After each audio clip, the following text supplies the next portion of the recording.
বন্ধুরা, কথায় আছে না, ছেলে থেকে ছেলে ভারী। তো তারই আজকে ছোট্ট একটা কাজের মাধ্যমে আপনাদেরকে উদাহরণ। তো এই যে দেখতে পাচ্ছেন আমার হাতে ছোট ছোট দুখানা রাবার। রাবার মানে এই দুখানার নাম হচ্ছে ওরিং।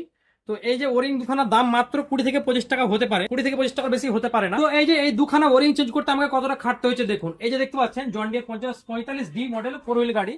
তো এই যে 4 হুইল গাড়ির এই রাবার দুখানা আমাকে চেঞ্জ করার জন্য এই যে হাইড্রোলিক চাপাটা পুরোটাই খুলতে হয়েছে।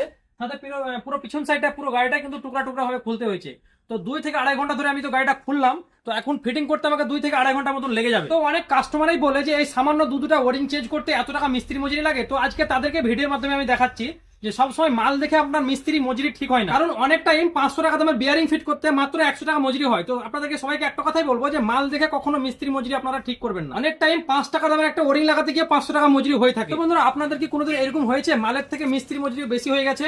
অবশ্যই কমেন্ট সেকশনে জানাবেন। আমার ভিডিওটা যদি ভালো লাগে থাকে বেশি বেশি করে ট্যাগটা আপনাদের কাছে শেয়ার করে দিবেন। আর হ্যাঁ, একটা লাইক করে চ্যানেলটা সাবস্ক্রাইব করে দিবেন। ধন্যবাদ।